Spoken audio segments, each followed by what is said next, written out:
ठरलं तर मग या मालिकेच्या येणाऱ्या भागामध्ये आपण पाहणार आहोत की ते अर्जुन पंतला सांगत असतो की तुझी मुलगी कुठे आहे, काय ते तू नीट सांग. प्रियाला समजलं असतं की तिच्या पर्समधून मोबाईल गायब आहे आणि उद्या मी पण साक्षीची या दोघांची कोर्टामध्ये सुनावणी होणार आहे. याच्यावरून समजतं की हा मोबाईल अर्जुनच्या हाती लागला आणि त्याने दुसऱ्या दिवशी तारीख घेतली आहे. ती नागराजला फोन करते आणि नागराज बोलतो की पैशाची व्यवस्था झाली काय. तेव्हा इथे प्रिया बोलायला लागते की पैशाचं सारखं बोलू नका. ती सांगायला लागते पैशाचं करू नका. तेव्हा इथे बोलू तू पैशाचं तुलाच हवं आहे ना. आणि तेव्हा इथे प्रिया बोलायला लागते की तुम्ही माझा ऐका. मी पण जेव्हा स्टडीत गेला होता तेव्हा त्याचा मोबाईल माझ्याकडे होता. नागराज बोलतो हां असं काय. त्याच मला कळलं की हा मोबाईल कुठे गेला, हा मोबाईल तुझ्याकडे आहे का. प्रिया बोलायला लागते तुम्ही नीट ऐका. ती सांगायला लागते मोबाईल हरवला आहे, कोणीतरी गायब केला. नागराज सांगायला लागतो की तुला कुठल्या पण गोष्टी सांभाळता येत नाही, त्या गोष्टी तू का घेतेस. प्रिया बोलायला लागते त्या मोबाईलमध्ये साक्षी जिवंत असल्याचे पुरावे आहेत. ते ती नागराजची चांगली गंभीर उडवते. सांगायला लागते की मोबाईल पण गायब आहे आणि त्यांनी पण अर्जुनशी डील नाही ना केली आणि मोबाईल पण गायब आहे. ते नागराज मैपनला भेटायला जेलमध्ये येतो. तो त्याला बोलतो की तू कसला विचार करतो, अर्जुनने तुला डील दिली आहे का. मैपन बोलतो काय बोलतो ते. त्या नागराज बोलायला लागतो की मला प्रियाने फोन केला होता काय, अर्जुनने तुझ्या विरुद्ध डबल ट्रॅप केला आहे. इथे नागराजचा हा एक ट्रॅप असतो. आता मैपनने इथे आपल्याबद्दल माहिती देऊ नये म्हणून त्यांनी तो डबल ट्रॅप रचलेला असतो आणि या जाळ्यामध्ये मैपन चांगलाच अडकलेला असतो. नागराज सांगायला तुला जे काय करायचं ते कर, पण त्या अर्जुनच्या ह्याच्यात पडू नकोस, नाही तर तुला तो अर्जुन चांगलाच अडकवेल. मला कळलंय की मैपनने डील केली आहे माझ्याशी आणि तो तुझ्या लेकीला पकडेल आणि नंतर मला.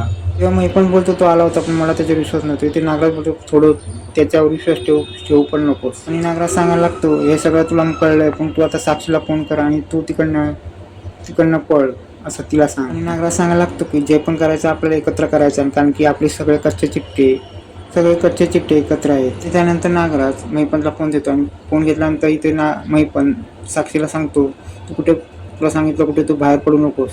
तुला कळलं की तू सचिन कोण आहे, तो अर्जुनचा जावई आहे. आणि तेव्हा इथे साक्षी बोलायला लागते हा मला कळलंय. तेव्हा मैपन बोला म्हणून तू त्या अर्जुनच्या बहिणीवर हल्ला केलास, तर इथे तू आता कसले हल्ले करू नकोस आणि मी सांगते ते आहे. तुला प्रिया येईल तुला हे करायला आणि तू तिच्याबरोबर इकडनं पळून जा.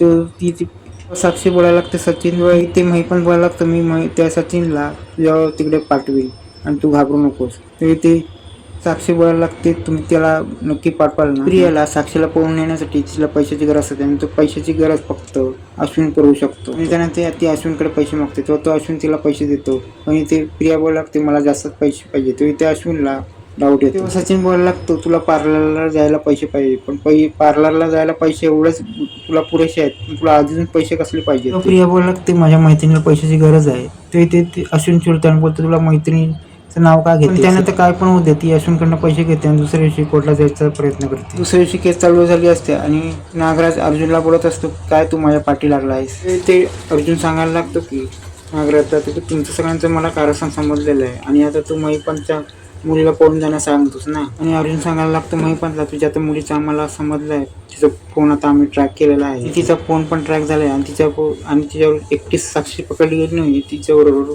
प्रिया पण सापडलेली आहे. कोर्टात अर्जुन जेव्हा मैपनला हे सगळं सांगतो तेव्हा इथे मैपन चांगला हादरलेला आहे. इथे मैपनला कळतं की आता अर्जुनने आपला डाव आपल्यावरच उचलला आणि आपण साक्षीला पळून जाण्यास सांगितलं नसतं तर असं काही झालं नसतं. आपल्यामुळे आता साक्षीचा आता पत्ता सापडला आहे आणि ते अर्जुनने चांगलीच खेळी केलेली आहे. त्यावर इथे साक्षी आणि प्रिया पण पकडली गेली आणि त्याचा अश्विनला पण खूप मोठा आता धक्का बसलेला आहे.